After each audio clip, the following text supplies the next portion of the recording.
오늘 우리 함께 나눌 하나님 말씀은 요한복음 6장 4절에서부터 14절까지의 말씀입니다. 요한복음 6장 4절에서부터 14절까지의 말씀을 제가 봉독하도록 하겠습니다.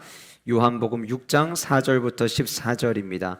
마침 유대인의 명절인 유월절이 가까운지라 예수께서 눈을 들어 큰 무리가 자기에게로 오는 것을 보시고 빌립에게 이르시되 우리가 어디서 떡을 사서 이 사람들을 먹이겠느냐 하시니 이렇게 말씀하심은 친히 어떻게 하실지를 아시고 빌립을 시험하고자 하심이라. 빌립이 대답하되 각 사람으로 조금씩 받게 할지라도 200데나리온의 떡이 부족하리이다. 제자 중 하나 곧 시몬 베드로의 형제 안드레가 예수께 여짜오되 여기 한 아이가 있어 보리떡 5개와 물고기 2마리를 가지고 있나이다. 그러나 그것이 이 많은 사람에게 얼마나 되겠사옵나이까. 예수께서 이르시되 이 사람들로 앉게 하라 하시니 그곳에 잔디가 많은지라 사람들이 앉으니 수가 5,000명쯤 되더라. 예수께서 떡을 가져 축사하신 후에 앉아있는 자들에게 나눠주시고 물고기도 그렇게 그들의 원대로 주시니라. 그들이 배부른 후에 예수께서 제자들에게 이르시되 남은 조각을 거두고 버리는 것이 없게 하라 하심으로 이에 거두니 보리떡 5개로 먹고 남은 조각이 12바구니에 찼더라. 그 사람들이 예수께서 이 행하신 이 표적을 보고 말하되 이는 참으로 세상에 오실 그 선지자라 하더라. 아멘. 예수 그리스도께서 하나님의 아들 되심을 드러낸 사건을 요한복음에서는 표적이라고 이야기를 합니다. 요한복음에 기록된 이 오병이어의 기적은 그 표적들 가운데 4번째 등장하는 표적이죠.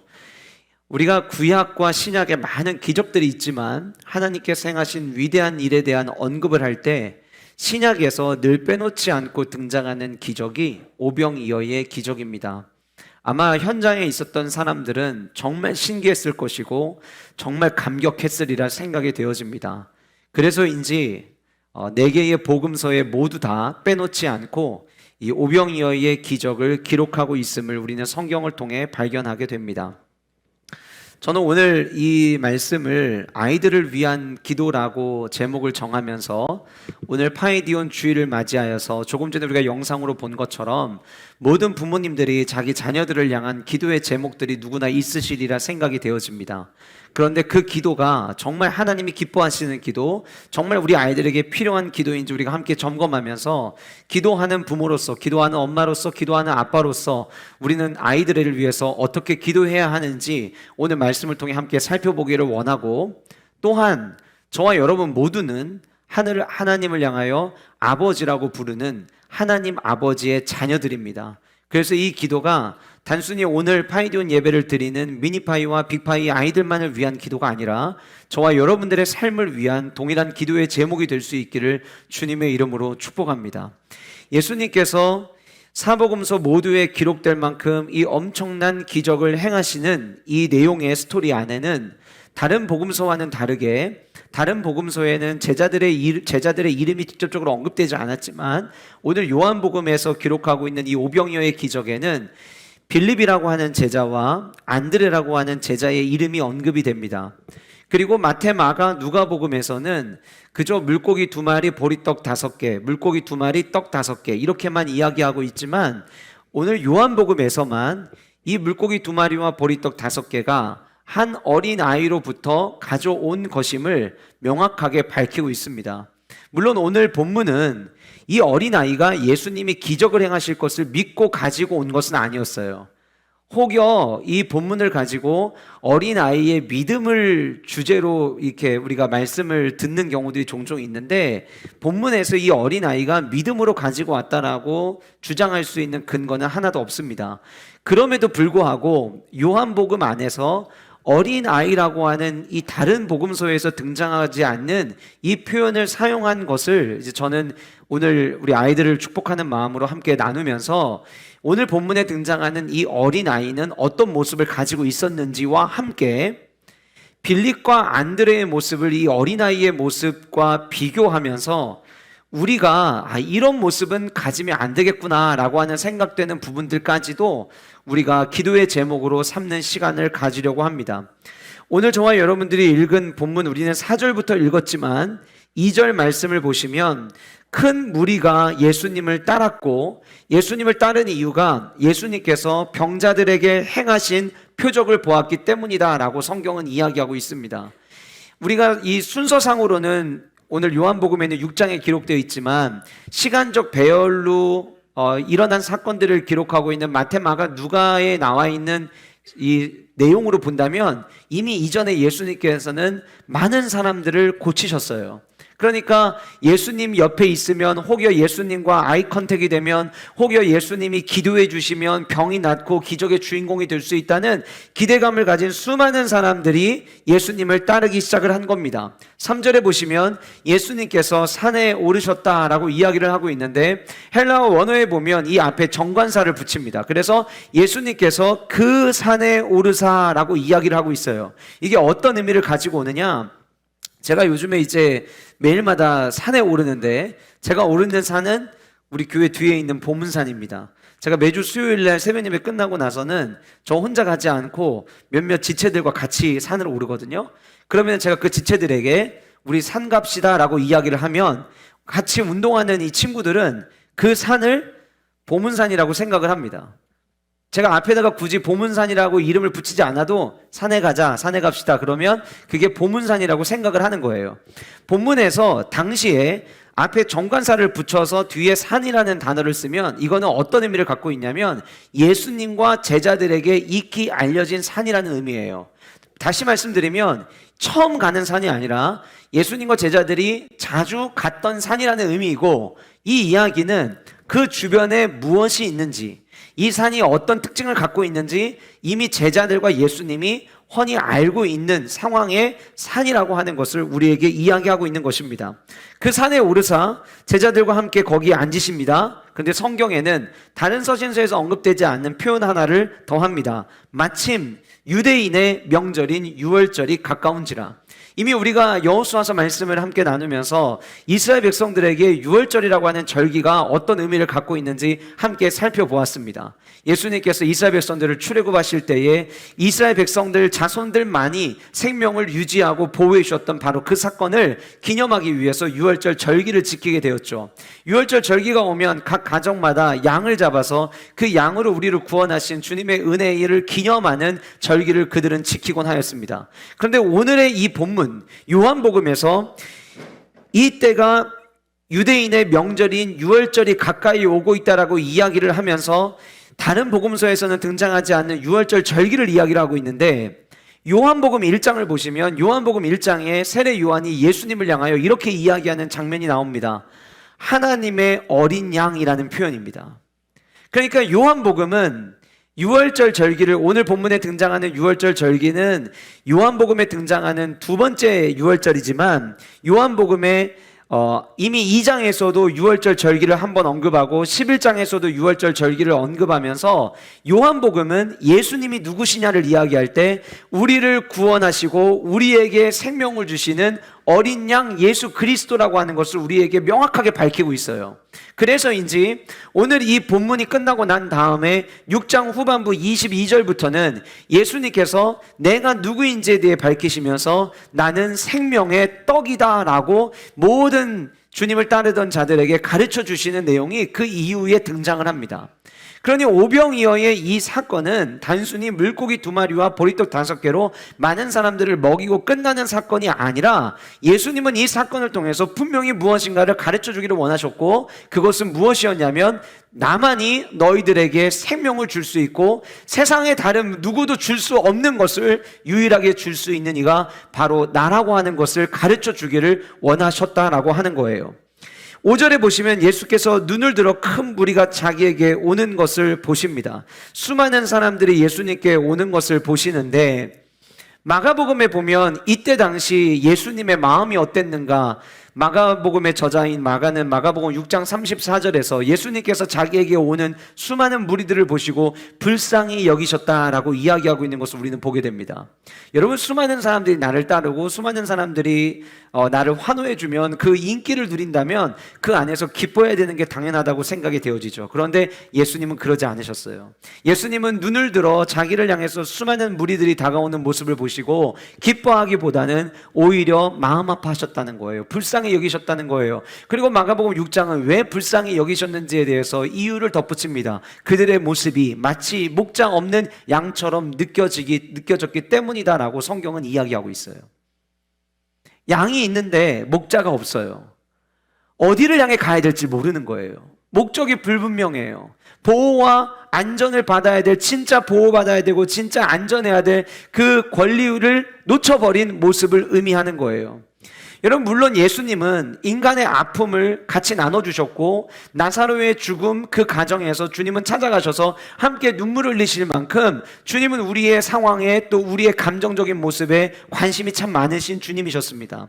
당시 이스라엘 백성들이 로마라고 하는 이 시대적 상황에 압제를 당하고 있는 상황에서 그 상황만으로도 물론 주님이 보실 때 그들을 불쌍히 여기셨겠죠. 그러나 진짜 주님이 불쌍히 여기셨던 이유는 그들이 수많은 무리들이 주님을 향해 다가오고는 있지만 왜 주님을 향해서 오고 있는지 목적이 바르지 않은 사람들이 있었다라고 하는 거예요. 예수님이 여기저기에서 기적을 행하시니까 앉은뱅이를 일으키고 그리고 눈먼 자를 눈뜨게 하시고 수많은 이적과 기적이 일어나니까 그저 그 기적을 행하시는 예수님 때문에 왔다라고 하는 거예요. 여러분, 우리 눈에는 보이지 않지만 지금 우리 예배하는 현장에는 예수님이 부활 승천하시고 난 이후에 약속하신 성령 하나님께서 우리의 예배 가운데 함께하고 계십니다. 그 성령 하나님은 저와 여러분들의 속마음까지도 읽으실 수 있는 능력의 주님이십니다. 그런데 어쩌면 죄송하지만 오늘 이 자리에도 나오신 여러분들의 마음을 보시고 성령 하나님께서는 불쌍히 여기시는 성도님들이 계실지도 모르겠어요. 어떤 분들이냐면 예수님을 믿는데 나의 영혼을 구원해 주실 메시아로 믿는 것이 아니라 내 삶의 문제가 해결되기를 원하는 마음으로 나온다면 아마 지금도 주님은 그런 성도님들을 바라보시면서 불쌍히 여기시리라 생각이 되어집니다. 예수님께서 수많은 사람들이 자기에게 오는 것을 보시고 빌립에게 질문을 하십니다. 드디어 예수님의 제자 이름이 정확하게 언급이 되었죠. 5절 말씀에 예수님께서는 빌립에게 이렇게 질문을 하셨습니다. 우리가 어디서 떡을 사서 이 사람들을 먹이겠느냐? 주님이 물어보셨던 것은 방법이 아니라 어디에서라는 위치를 이야기를 하셨어요. 그리고 어디서라고 이야기하시고 난 다음에 떡을 사서라고 이야기를 하고 있는데 우리가 이제 번역을 하는 과정에서 왜 여기에 샀다라는 표현을 썼는지에 대한 설명을 제가 좀 드릴게요. 여러분, 우리의 삶에 필요한 무엇인가가 있어요. 내가 지금 구해야 되는 게 있어요. 그 구해야 되는 것들을 한 곳에 모아둔 곳이 있어요. 거기가 어디죠? 마트, 시장입니다. 본문에 등장하는 사서라고 하는 이 단어가 헬라어로는 어떤 의미를 갖고 있냐면 시장에 가다라는 의미를 가지고 있어요. 시장에 간다라고 하는 것을 우리가 이제 시장에 가면 뭐 하지? 그럼 뭔가를 사지. 그러니까 번역을 할 때 떡을 사서라고 이야기를 하고 있지만 정확하게 이야기를 하면 시장에 간다라고 할 때에는 뭔가 내가 지금 구하는 게 있다라고 하는 거예요. 내가 구하는 것을 얻기 위해서 가는 거예요. 근데 서로 다른 구하고자 하는 것들이 많이 있는데 서로 다르게 구하는 것들이 한 자리에 모여 있는 곳이 시장이다 보니까 본문에서 번역을 할 때 사서라고 이야기를 한 거예요. 자, 그러면 원래 원어의 의미를 가지고 그대로 우리가 이 문장을 번역을 한다면 어떻게 번역이 돼야 되냐면 예수님께서 우리가 어디에서 떡을 구할 수 있겠느냐라고 지금 질문을 하고 계시는 거예요. 이해가 되시나요? 내가 필요한 것 구하는 것을 대부분 많은 사람들이 갔던 곳이 시장이기 때문에 이 단어를 썼지만 이 말의 의미는 이 많은 것을 어디서 구할 수 있겠느냐라고 주님께서 물어보셨다라고 하는 거예요. 6절은 이렇게 이야기합니다. 예수님께서 이렇게 왜 말씀하셨느냐? 그 이유가 친히 어떻게 하실지를 아시고 빌립을 시험하고자 하심이라 라고 성경은 기록하고 있습니다. 그런데 6절의 이 의미를 보다 더 명확하게 번역해 놓은 성경이 새 번역입니다. 새 번역에는 이렇게 적혀 있어요. 예수님께서는 빌립을 시험해 보시고자 이렇게 말씀하신 것이었다. 예수께서는 자기가 하실 일을 잘 알고 계셨다. 무슨 얘기냐면 예수님이 이 질문을 하시기 전에 이미 주님께서는 이 빈들에 모여있는 수많은 사람들 안에서 어떻게 이 사람들을 먹일지, 무슨 기적을 보여주실지를 이미 주님은 알고 계셨다라고 하는 거예요. 그 의미 하나와 또 하나는 예수님께서는 빌립을 시험해 보시고자 이렇게 말씀하셨다라는 내용인데요. 우리가 학교에서 공부를 할 때 선생님들이 시험 기간이 되면 이렇게 이야기합니다. 지금 선생님이 이야기하는 거 시험 문제로 나올 거야. 잘 기억해둬. 자, 그러면 이 말에는 1차적인 의미가 있어요. 그게 뭐냐면 그 선생님이 진짜 말하는 그대로 시험 문제를 내시는 선생님이라고 이야기한다면 1차적 의미는 진짜 시험에 내겠다는 의미예요. 두 번째 의미가 있어요. 지금 가르쳐주는 내용이 중요하다는 의미예요.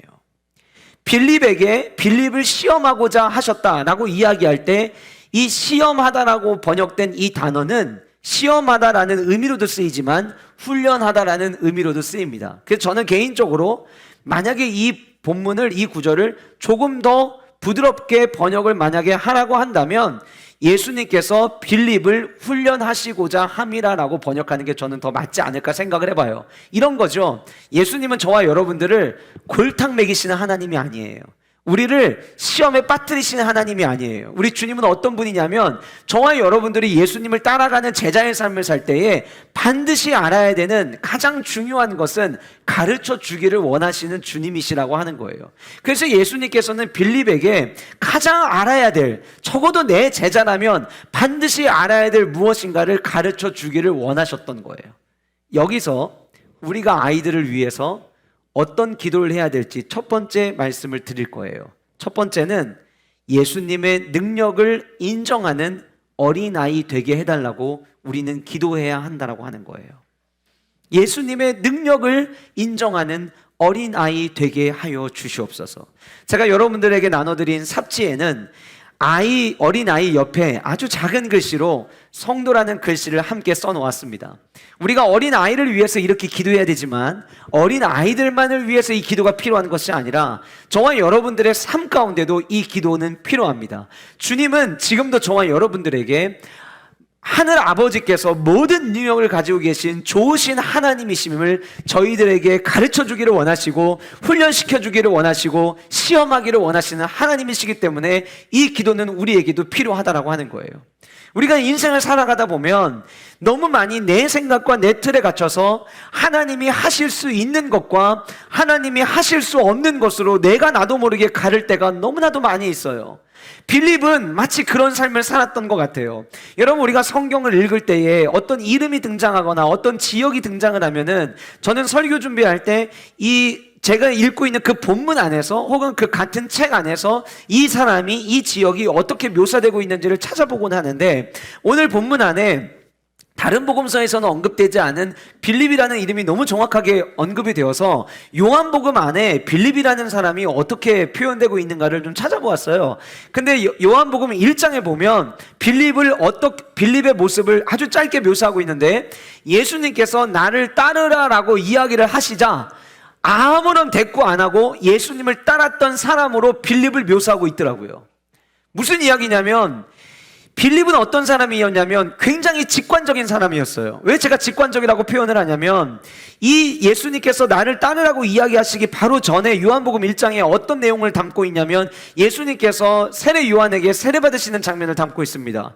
우리가 알다시피 세례 요한으로부터 세례 받으실 때 정말 와, 어떻게 이런 일들이 눈앞에 펼쳐지지라고 생각되는 모습들이 거기 세례받는 자리에 모였던 사람들 전부 다 눈으로 목격을 했어요. 자, 그러면 소문이 퍼졌겠죠? 예수님이 세례받을 때 하늘의 문이 열리고 성령의 비둘기 같은 것들이 내려오는 것들을 목격하였다는 이야기들을 했을 거예요. 본 게 있어요. 직접 보여지는 부분들, 직관적인 것들이 있었던 거예요. 그 이야기를 듣고 예수님이 얼마나 대단하신 분인지 아직 다 나타나진 않았지만 이 예수님 진짜 대단하신 분일 것 같다라는 생각 아래에 나를 따르라고 말씀하시는 그 예수님의 이야기에 빌립은 바로 반응했던 사람이었습니다. 현실을 직시하는 것, 직관력이라고도 이야기를 합니다. 삶을 살아가는데 필요한 능력이죠. 그러나 때로는 우리가 세상을 너무 정확히 읽는 그 우리의 직관력 때문에 하나님의 능력을 바라보지 못할 때가 우리의 인생 가운데 참 많이 있다라고 하는 거예요. 빌립이 그랬어요. 예수님께서 빌립에게 가장 중요한 것을 가르쳐 주시려고 이미 주님의 계획이 있었음에도 불구하고 빌립에게 질문을 던지셨습니다. 그때 7절에 빌립이 대답합니다. 각 사람에게 조금씩 받게 할지라도 200데나리온의 떡이 부족하리이다. 200데나리온은 약 한 사람이 8개월 동안 일을 해야 벌 수 있는 임금입니다. 그런데 참 재미난 모습이 등장을 해요. 지금 우리가 5월 9일 날 우리 아이들 데리고 레고 와우 페스티벌 이제 데리고 가려고 지금 막 준비하고 있잖아요. 근데 제가 준비를 하면서 예산을 세워봅니다.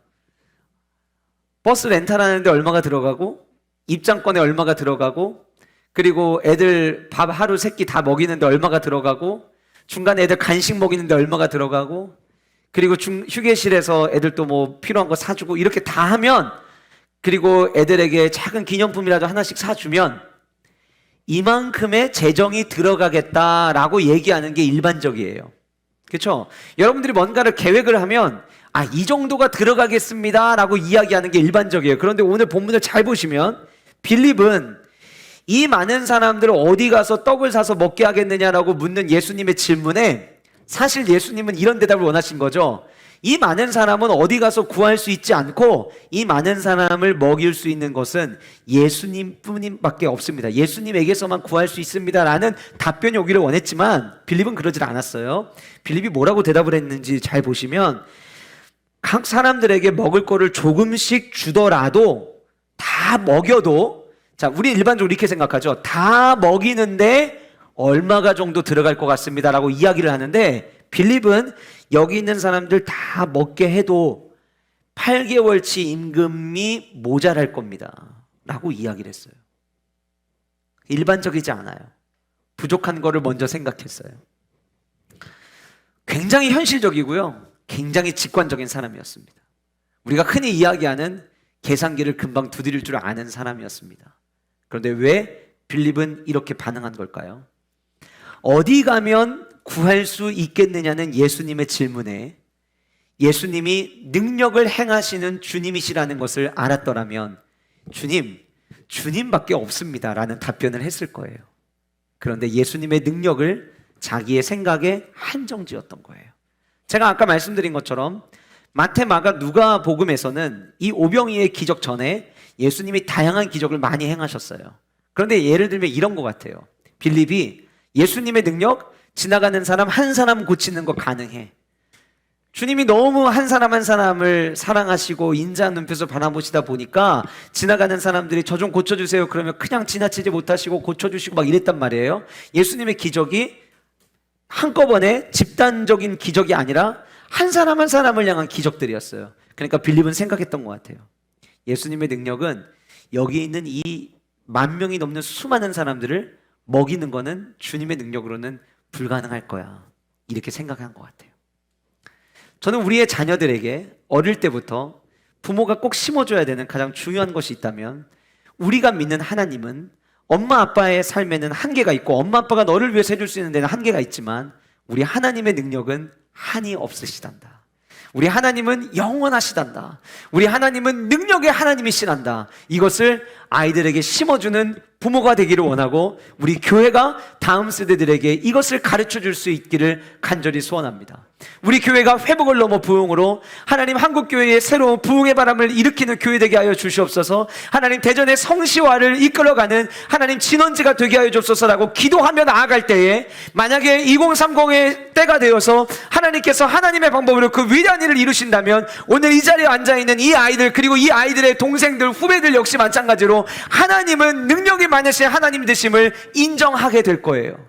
우리가 다음 세대에 가르쳐줘야 될 것은 우리의 힘에는 한계가 있지만 하나님의 능력에는 한계가 없으시다라고 하는 이 중요한 사실을 우리는 가르쳐 주어야 한다라고 하는 것입니다.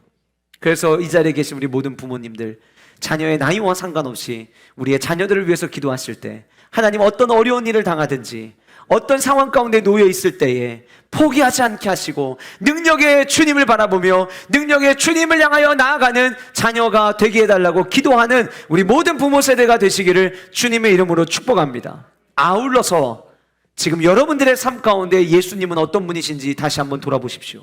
점검하십시오. 아이들에게만 예수님은 능력의 하나님이 아니라 아까 우리 아이들이 예수님 어떤 분이냐고 물었더니 짱이라고 이야기를 하고 모든 사람을 물리쳐 줄 수 있는, 마치 이 아이들의 마음속에 예수님은 히어로처럼 다가오는 것 같아요. 영웅처럼 다가오는 것 같아요. 근데 이 아이들이 자라면서 나 어릴 때 예수님 엄청난 킹왕 짱인 줄 알았는데 살아보니까 별거 아닌 것 같아, 이게 아니라 오히려 이 아이들이 성장하면 성장할수록 맞아, 진짜 하나님은 내 삶에 없어서 안 되는 최고의 하나님이시라고, 우리 하나님은 능력의 하나님이시라고 날마다 그 고백이 배가 되는 세대가 되기를 원하지만, 동시에 이 말씀을 들으시는 우리 세종왕의 모든 성도님들 역시 같은 고백을 할 수 있기를 간절히 소원합니다. 내 머릿속에 하나님의 능력이 하나님 되신 것은 인정하지만 내 머릿속으로 한계를 가지고 있는 것은 아닌지, 하나님께서 약속하셨지만 그 일이 이렇게 빨리 이루어지진 않을 거야 라고 내가 주님의 능력을 제한하고 있진 않은지, 우리의 모습을 돌아보면서 저와 여러분들의 삶에서도 역시 예수님의 능력을 인정하는 성도의 모습이 회복되어질 수 있기를 주님의 이름으로 축복합니다. 두 번째는 작은 것이라도 나누는 어린아이 되게 하여달라는 기도를 우리는 멈춰서는 안 됩니다. 오병이어의 기적에는 예수님께서 모든 계획을 가지고 계셨고, 그리고 하늘을 우러러 축사하시면서 하나님께서 주신 엄청난 축복이요 기적이었습니다. 그럼에도 사복음서 모두 그 기적의 현장에는 물고기 2마리와 보리떡 5개가 있었다라고 이야기합니다. 그리고 오늘 요한복음 본문에는 그 물고기 2마리와 보리떡 5개가 한 어린아이의 소유물이었음을 우리에게 이야기합니다. 다른 마태, 마가, 누가 복음에는 그냥 떡이라고 나오는데 요한복음에는 이 떡이 보리떡임을 이야기합니다. 굉장히 중요한 의미를 가지고 있어요. 보리떡은 당시에 이때 당시 문화 속에서 가장 먹고 살기 힘든 사람들이 먹던 음식이었다고 합니다. 그러니까 이 보리떡을 가지고 왔다라고 하는 것은 이 아이의 형편을 볼 수가 있는 거예요. 이 아이의 가정이 어떤 형편에 있는지를 알 수가 있는 거예요. 당시 시대에 가장 살기 어려운 가정 가운데 속해 있던, 그 가정에서 살아가고 있던 한 아이가 주님 앞에 그 보리떡을 가지고 왔던 거죠. 물론 성경에는 이 보리떡을 어떻게 전달했는지 정확히 묘사되지 않습니다. 그러나 분명 예수님의 제자들이 빼앗지는 않은 것 같아요.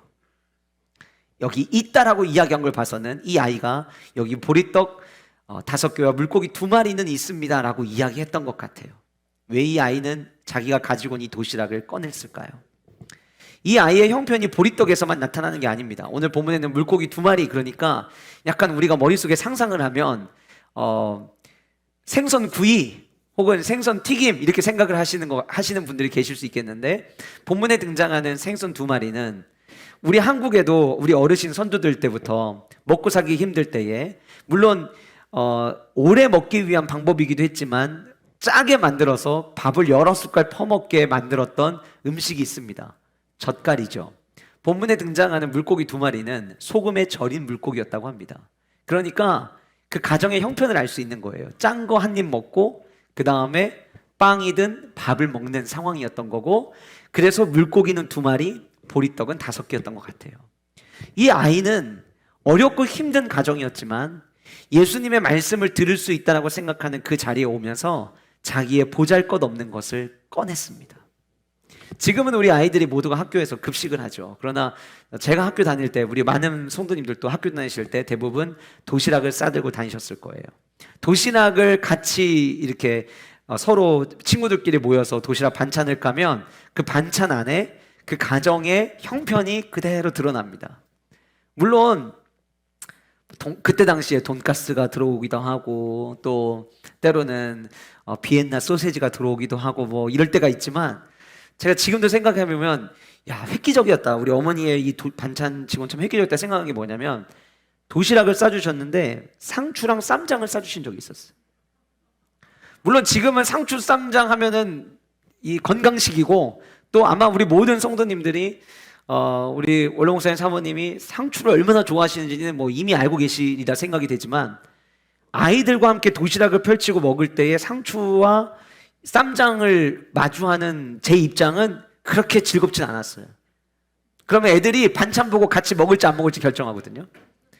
이때 당시에 이 어린아이가 자기의 도시락을 꺼낸다는 거, 어떻게 보면 부끄러운 일이었을 수도 있어요. 그럼에도 불구하고 이 아이는 초라하고 작은 것을 내놓았어요. 지금 우리가 살아가는 시대에는 섬기는 것을 마치 내가 누군가를 섬긴다라고 이야기하면 그 사람보다 내가 못난 사람인 것처럼 사람들이 생각하는 경향들이 덜어 있는 것 같아요. 저는 우리 교회의 모든 다음 세대들이 어릴 때부터 부모님을 섬기고 친구들을 섬기고 선생님을 섬기고 이웃을 섬기는 아이들로 성장할 수 있기를 간절히 소원합니다. 그리고 우리가 아이들을 위해서 기도할 때 다른 사람들이 주는 것 잘 받아먹는 사람 되게 달라고 기도하는 것이 아니라 우리가 우리 아이들을 위해서 기도할 때에 하나님 우리 아이가 다른 사람과 잘 나눌 줄 아는 아이가 되게 달라고 기도할 수 있는 은혜가 저와 여러분들 가운데 있기를 주님의 이름으로 축복합니다. 제가 오늘 일부 예배 시간에는 더글라스 맥아더의 기도문을 함께 성도님들과 나눴습니다. 더글라스 맥아더는 우리가 잘 아는 대로 인천 상륙작전으로 대한민국 국민이라면 누구나 다 존경하는 인물이기도 하죠.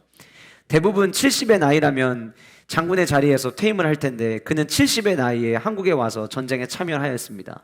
그가 80이 되어서 이제 장군의 자리에서 내려와서 퇴임을 하고 난 다음에 그의 삶에 대한 재조명이 이루어졌을 때에 그가 전쟁에 나갈 때마다 자기의 외아들을 위해서 기도했던 기도문이 회자되기 시작을 했습니다. 그 기도문의 내용에 마지막 내용에 이런 내용이 있습니다.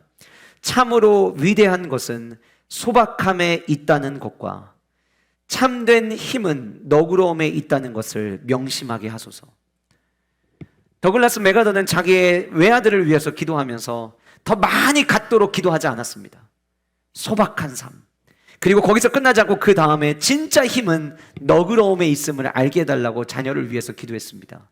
너그러움이 무엇일까요? 나누는 것입니다. 함께 하는 거예요. 제가 단일 아카데미 이제 타이틀이 직분이 교장으로 돼 있다 보니까 아이들이 제 생일이 되면은 이렇게 자기들끼리 이벤트를 준비해서 제 방을 찾아옵니다. 애들이 가지고 온 선물을 보면요 정말 재밌어요. 저 별로 젤리 안 좋아하는데 마이구미 젤리, 그 다음에 뭐 추파추스 같은 사탕 이런 거 가지고 와요. 근데 여러분 제가 그거를 보고 야 어떻게 나한테 이런 걸 가지고 오냐라고 제가 생각하겠습니까? 저는 그거를 볼 때마다 늘 행복합니다. 왜냐하면 이 아이들이 자기의 생각에서 가장 귀한 거, 가장 소중한 거, 그 작은 거지만 보잘것없는 과자지만 그거를 가지고 와서 나누는 그 모습이 너무 이쁜 거예요. 여러분 우리 아이들이 세상 속에 나아가서 남의 것만 받아먹다가 그치는 인생이 아니라 다른 사람들에게 나눠주는 인생이 될 수 있도록 지금부터 함께 기도를 심어주는 우리 모든 부모님들 되시기를 주님의 이름으로 축복합니다. 역시 마찬가지예요. 우리의 삶도 마찬가지입니다. 우리 교회가 써니카트를 하고 있습니다. 나누는 거예요. 큰 거 나누는 게 아니에요. 작은 거 나누는 거예요. 내가 장 볼 때 하나 정도만 더 사는 거예요. 지난주부터 제가 이 아침에 사랑의 뜰안이라고 하는 방송을 시작했잖아요. 제가 우리 교회 취지랑 너무 잘 맞더라고요. 가서 보니까 이 방송이 어떤 방송이냐면 이 방송을 듣는 곳곳의 청취자들이 내가 지금 집에 가지고 있는 물건인데 나는 쓰지 않지만 다른 누군가에게 필요한 물건이 될 수 있을 거라고 생각되는 것을 이제 올리시는 거예요. 문자로 사진 찍어서 같이 보내시고 자전거도 보내주시고 또 한 교회에서는 안내위원들이 입던 자켓 10세트를 보내주시겠다고 해서 전북에 있는 한 시골 마을에 있는 교회 안내팀에서 주세요 해서 이제 전달해 드리기로 했거든요. 제가 그 방송하면서 중간에 이런 멘트를 했습니다. 방송을 들으시면서 엄청 좋은 거, 엄청 큰 거, 나는 그런 거 줄 거 없는데 라고 생각해서 주저하지 마시고 작은 것이라도 같이 나누는 시간이 됐으면 좋겠습니다 라는 이야기를 드렸어요. 작은 거예요. 큰 게 아니에요. 여러분 10,000명이 넘는 사람들이 모여있는 장소 가운데 물고기 2마리, 그것도 소금에 절인 물고기와 남들이 즐겨 먹지 않는 보리떡, 정말 작은 거예요. 정말 초라한 거예요. 그러나 하나님은 그것 위에 축사하십니다. 작은 것 위에 축사하셨어요. 여러분 저와 여러분들 역시 작은 것을 함께 섬기고 나눌 수 있는 은혜가 저와 여러분들의 삶 가운데 있기를 주님의 이름으로 축복합니다. 이것을 위해서 우리가 기도해야 되는데 이것과 함께 더불어서 기도해야 될 한 가지가 더 있습니다. 여러분들 가지고 있는 삽지에 제가 아래에다가 안드레와 같은 어른도 필요하기에, 그리고 빈칸을 넣어드렸어요. 한 사람을 소중히 여기는 성도 되게 하여 주시옵소서. 여러분 만약에 안드레가 이 어린아이가 가지고 온 거, 애가 가져온 거 무시하고 받지 않았더라면 어떻게 할 뻔했어요? 제가 아까도 빌립의 이야기를 말씀드리면서 그 같은 성경 안에서 빌립을 어떻게 묘사하고 있는지 제가 설명드렸는데 역시 마찬가지로 이 오병이어 기적 안에 안드레라는 이름이 등장을 하는데, 여러분 8절 말씀 보시면 이 안드레 앞에 수식어가 있죠. 어떻게 수식하고 있죠? 시몬 베드로의 형제 안드레라고 묘사를 합니다. 그런데 이 똑같은 표현이 요한복음 1장 40절에도 나옵니다. 시몬 베드로의 형제 안드레. 자, 그러면 우리에게 뭔가 암시하고 있는 거예요. 뭐냐면 이 안드레가 누구냐? 요한복음 1장에 등장했던 그 안드레. 요한복음 1장에서 안드레가 어떤 모습으로 나왔는가라고 살펴보니까 원래 안드레는 세례 요한의 2명의 제자 가운데 한 사람이었어요. 그런데 그가 예수 그리스도를 만나고 난 이후에 메시아임을 알아차립니다. 그리고 나서 이 안드레는 바로 집으로 돌아가 자기 형제 베드로에게 예수님을 소개하고 예수님에게로 인도합니다. 아, 요한복음에 등장하는 안드레는 어떤 사람이냐? 한 사람을 소중히 여기는 사람이었어요. 그냥 지나가지 아니하고 예수님에게 좋은 것이 있으면 일단은 알려드리고 예수님이 좋으신 분임을 자기 주변에 있는 사람에게 알리는 사람. 한 사람을 가볍게 여기지 아니하고 한 사람을 소중히 여겼던 사람이 안드레였습니다. 안드레가 한 사람을 소중히 여겼던 사람이었기에 어린 아이가 가지고 온 것을 무시하지 아니하고 그것을 주님께 가지고 나아갔던 것 같아요. 사랑하는 성도 여러분, 저는 우리 아이들뿐만이 아니라 오늘 함께 예배 나누는 이 말씀 들으신 우리 모든 세종왕의 성도님들이 한 사람을 소중히 여길 수 있는 안드레와 같은 성도들이 되시기를 주님의 이름으로 축복합니다. 우리 아이들 살아가면서 무한 이기주의 시대 속에 살아가지만 이 아이들이 내 옆에 있는 한 사람씩만 챙길 수 있다면, 여러분들 이미 아시다시피 우리 아이들이 자라나는 이 세대에 기독교 퍼센테이지가 4%밖에 되지 않습니다. 주변에 주님을 알지 못하는 수많은 친구들이 우리 아이들의 주변에는 너무나도 많이 있습니다. 그 주님을 모른 채 살아가는 그 아이들을 바라볼 때 불쌍히 여기는 마음을 이 아이들이 갖게 되고 이 아이들이 한 사람을 주님께로 인도한다면 우리 교회 파이랜드는 보다 더 부흥하는 공동체가 되리라 생각되어집니다. 파이랜드뿐만 아니라 우리 모두가 안드레처럼 한 사람을 소중히 여기는 그 은혜와 넓은 마음을 갖는 저와 여러분들이 될 수 있기를 주님의 이름으로 축복합니다. 마지막 세 번째로, 말씀이 있는 곳에 머무는 어린 아이 되게 해달라고 우리 같이 기도해야 합니다. 내 아이를 어디에 머물게 할 것이냐? 우리 아이가 어디에 머무는 자녀가 되고 싶으냐? 제가 이번에 이제 예배 마치고 말씀 끝나고 나면 영상 하나를 더 보여드릴 텐데, 아이를 둔 부모님들에게 우리 파이랜드에서 인터뷰 요청을 해왔어요. 10년 뒤 우리 아이가 어떤 아이가 됐으면 좋겠습니까? 라는 질문이었어요. 가만히 생각해 보니까 10년이 지나면 첫째 아이는 하이파이가 되고 둘째 아이하고 셋째 아이는 다 전부 다 한 명은 드림파이, 한 명은 비전파이 가 있겠더라고요. 그리고는 어떤 생각을 했냐면, 최근에 우리 교회에 중고등부를 둔 부모님들과 상담한 생각을 제가 머릿속에 살짝 해봤어요. 이렇게 얘기하시는 분들 참 많아요. 목사님, 주일마다 애 데리고 오는 거 전쟁이에요. 너무 힘들어요. 여기 함께 예배하고 있는 우리 부모님들 세대에 저만 하더라도 중고등부 학교를 다닐 때에 저녁에 야자하는 시간이면 주님과 함께 이 밤을 라디오를 듣던 세대입니다. 학교에서 애들이 귀에 이어폰 꽂고 라디오 듣던 세대예요. 그리고 공부하다 말고 주님과 함께 이 밤을 에다가 사연 보내가지고 당첨되면은 막 서로 눈 이렇게 보면서 막 기뻐하고 즐거워하던 그런 세대였습니다. 교회에서 문학제를 하면은, 우리 교회가 문학제 하면 다른 친구들이 와서 같이 축하해주고 다른 교회가 문학제 하면 같이 가서 축하해주던 그런 문화 속에서 우리는 살아왔어요. 교회 다닌다는 것이 그렇게 어색하지가 않았어요. 모두가 교회 다닌 건 아니었지만 교회 다니는 아이들이 많았고, 그리고 교회에서 리더였던 아이들이 학교에서도 리더였던 경우들이 굉장히 많았어요. 교회의 문화가 익숙했죠. 근데 이 아이들의 문화는 다릅니다. 이 아이들의 문화는 나 교회 다녀 그러면 별로 애들이 그런 데를 왜 다녀라고 하는 분위기 속에 살아가고 있어요. 그러다 보니 아이들이 내가 어디에 있어야 되느냐에 대해서 혼란을 갖고 옵니다.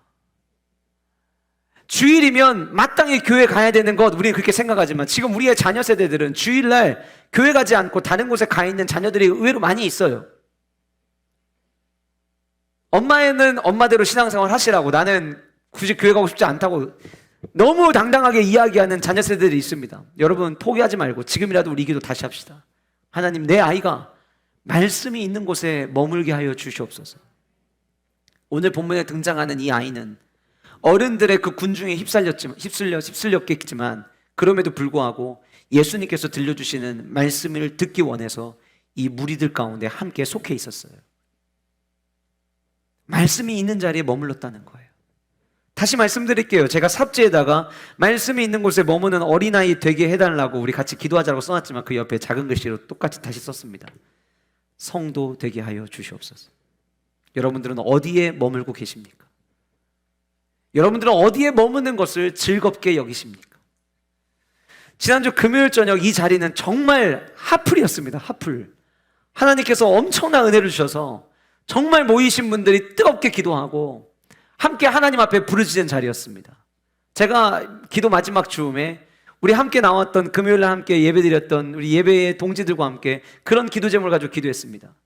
우리 금요 성령 집회에 더 많은 성도들이 함께 참여할 수 있도록 기도합시다. 이유는 눈에 보이기 좋아서가 아닙니다. 좋은 거는 함께 나누고 싶은 것이 아버지의 마음이고 담임 목사의 마음입니다. 너무 큰 은혜를 주시고 마음껏 기도할 수 있는 그 환경을 주신 게 너무나도 감사한데 한 영혼이라도 더 이 은혜 가운데 머물면 얼마나 좋을까라고 하는 그 간절함이 제 안에 있었어요. 그래서 우리 함께 기도했어요. 다음 주에도 또 기도할 거예요. 앞으로 계속해서 기도할 거예요.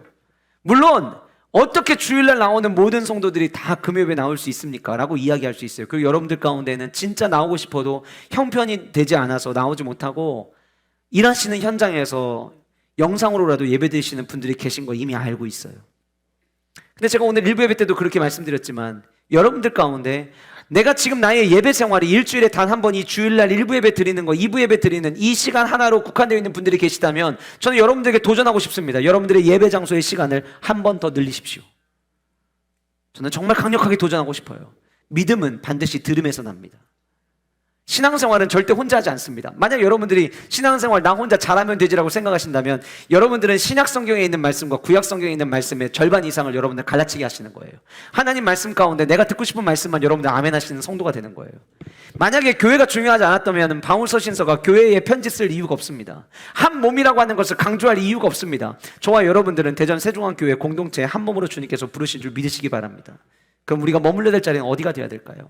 제가 어제 하이파이 체들과 함께 예배하면서 우리가 지난 금요일 저녁에 성령 충만한 자들에게 나타나는 모습들이 무엇인가를 함께 나누고 난 이후에 그 이후에 내가 지금 성령 충만한 사람인가 아닌가를 우리 말씀으로 점검해보자 라고 이야기를 하면서 어제 에베소서 5장 18절에 있는 말씀을 함께 나눴습니다. 에베소 5장 18절에 사도 바울이 이렇게 이야기합니다. 성령 충만을 받으라.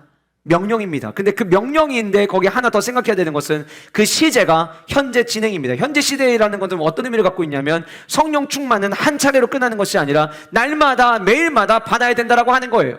근데 이 강력한 명령을 바울 서신서에서 어느 곳에서도 이렇게 강력하게 성령 충만을 받으라 라고 명령한 적이 없는데 에베소서 5장 18절에서 이 명령을 하고 난 다음에 19절에 바로 뒤이어서 이렇게 이야기를 합니다. 어떤 본문이 나오냐면 성령 충만을 받은 자들의 모습이 어떻게 나타나느냐를 에베소서 5장 19절에서는 시와 찬양으로 화답하며 하나님 앞에 찬미하는 예배자의 모습으로 언급을 합니다. 성령 충만한 사람은 예배하는 곳에 머무르는 사람입니다. 내 힘으로 살아갈 수 없는 인생입니다. 우린 이미 첫 번째 대지에서 우리 주님이 능력의 하나님이심을 고백했습니다. 그러면 우리는 내 힘으로 살아갈 수 없는 인생, 주님의 성령으로 충만한 인생을 살아가야 된다라고 한다면 내가 머무는 자리가 어디인지를 생각해야 돼요.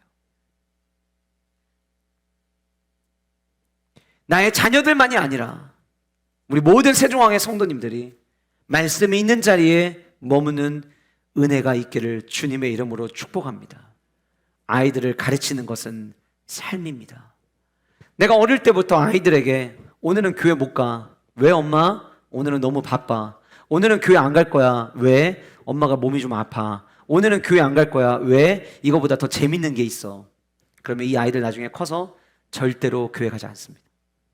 부모가 보여준 모습대로 아프면 안 나가고 바쁘면 안 나가고 더 재밌는 거 있으면 안 나가고 주님보다 우리가 삶을 통해서 주님이 가장 우선순위임을 먼저 보여준다면 아이들도 그 삶을 살겠지만 우리가 이런저런 이유로 굳이 교회 가서 예배 드릴 거 없어라는 삶의 모습을 여러분들이 삶으로 보여주고 계시다면 여러분들의 자녀도 똑같이 교회 나가는 횟수가 줄어들게 될 거예요.